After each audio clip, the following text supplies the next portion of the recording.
An explosion. Chapter 10. Day after day, the spider waited, head down for an idea to come to her. Hour by hour, she sat motionless, deep in thought. Having promised Wilbur that she would save his life, she was determined to keep her promise. Charlotte was naturally patient. She knew from experience that if she waited long enough, a fly would come into her web, and she felt sure that if she thought long enough about Wilbur's problem, an idea would come to her mind. Finally, one morning towards the middle of July, the idea came. Why, how perfectly simple, she said to herself. The way to save Wilbur's life is to play a trick on Zuckerman. If I can fool a bug thought Charlotte, I can surely fool a man. People are not as smart as bugs. Wilbur walked into his yard just at that moment. What are you thinking about, Charlotte? He asked. I was thinking, said the spider, that people are very gullible. What does gullible mean? Easy to fool, said Charlotte. That's a mercy, replied Wilbur. And he lay down in the shade of the fence and went fast asleep. The spider, however, stayed wide awake, gazing affectionately at him and making plans for his future. Summer was half gone. She knew she didn't have much time. That morning, just as Wilbur fell asleep, Avery Arable wandered into the Zuckerman's front yard, followed by Fern. Avery carried a live frog in his hands. Fern had a crown of daisies in her hair. The children ran for the kitchen. Just in time for a piece of blueberry pie, said Mrs. Zuckerman. Look at my frog, said Avery, placing the frog on the drain board and holding out his hand for pie. Take that thing out of here, said Mrs. Zuckerman. He's hot, said Fern. He's almost dead, that frog. He is not, said Avery. He lets me scratch him between the eyes. The frog jumped and landed in Mrs. Zuckerman's dishpan full of soapy water. You're getting your pie on you, said Fern. Can I look for eggs in the hen house, Aunt Edith? Run outdoors, both of you, and don't bother the hens. It's getting all over everything, shouted Fern. His pie's all over his front. Come on, frog, said Avery. He scooped up his frog. The frog kicked, splashing soapy water onto the blueberry pie. Another crisis, groaned Fern. Let's swing in the swing, said Avery. The children ran to the barn. Mr. Zuckerman had the best swing in the county. It was a single long piece of heavy rope tied to the beam over the north doorway. At the bottom end of the rope was a far knot to sit on. It was arranged so that you could sit without being pushed. You climbed a ladder to the hayloft, then holding the rope, you stood at the edge, looked down, and were scared and dizzy. Then you straddled the knot so that it acted as a seat. Then you got up your nerve, took a deep breath, and jumped. For a second, you seemed to be falling to the barn floor, far below. But then suddenly, the rope would begin to catch you, and you would sail through the barn door, going a mile a minute with the wind whistling in your eyes and ears and hair. Then you would zoom upward into the sky and look up at the clouds, and the rope would twist you, and you would twist and turn with the rope. Then you would drop down, down, down, down out of the sky and come sailing back into the barn, almost into the hayloft, then sail out again. Not quite so far this time. Then again, not quite so high. Then out again, then in again, then out, then in. Then you jump off and fall down and let somebody else try it. Mothers for miles worried about Zuckerman's swing. They feared some child would fall off, but no child ever did. Children almost always hang on to things tighter than their parents think they will. Avery put the frog in his pocket, climbed to the hayloft. The last time I swang in this swing, I almost crashed into a barn swallow, he yelled. Take that frog out, ordered Fern. Avery straddled the rope and jumped. He sailed out through the door, frog and all, and into the sky, frog and all. Then he sailed back into the barn. Your tongue is purple, screamed Fern. So is yours, cried Avery, sailing out again with the frog. I have hay inside my dress, and it itches, called Fern. Scratch it, yelled Avery as he sailed back.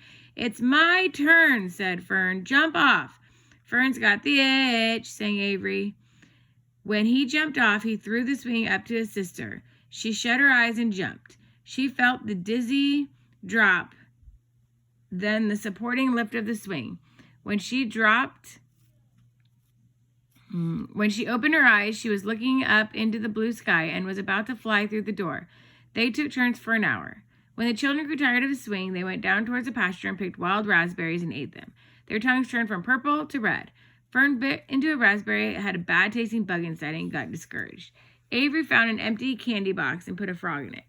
The frog seemed tired after his morning swing. The children walked slowly up to the barn. They too were tired and hardly had energy to walk. "Let's build a treehouse," suggested Avery. "I want to live in a tree with my frog." "I'm going to go visit Wilbur," Fern announced. They climbed the fence of the lane and walked lazily towards the pig pen. Wilbur heard them coming and got up. Avery noticed the spider web coming closer. He saw Charlotte. "Hey, look at that big spider," he said. "It's tremendous." "Leave it alone," commanded Fern. "You've got a frog. Isn't that enough?" "That's a fine spider, and I'm going to capture it," said Avery. He took the cover of the candy box, then he picked up a stick. "I'm going to knock that old spider into this box," he said. Wilbur's heart almost stopped when he saw what was going on. This might be the end of Charlotte if the boy succeeds in catching her. "You stop it, Avery," cried Fern. Avery put one leg over the fence of the pig pen. He was just about to raise his stick to hit Charlotte when he lost his balance. He swayed and toppled and landed on the edge of Wilbur's trough. The trough tipped up and then came down with a slap. The goose egg was right underneath. There was a dull explosion as the egg broke, and then the horrible smell. Fern screamed. Avery jumped to his feet. The air was filled with terrible gases and smells from the rotten egg. Templeton, who had been resting in his home, scuttled away into the barn.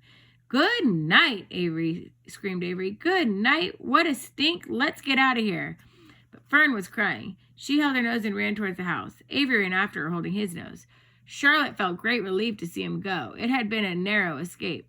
Later in the morning, the animals came up from the pasture. The sheep, the lambs, the gander, the goose, and the 7 goslings.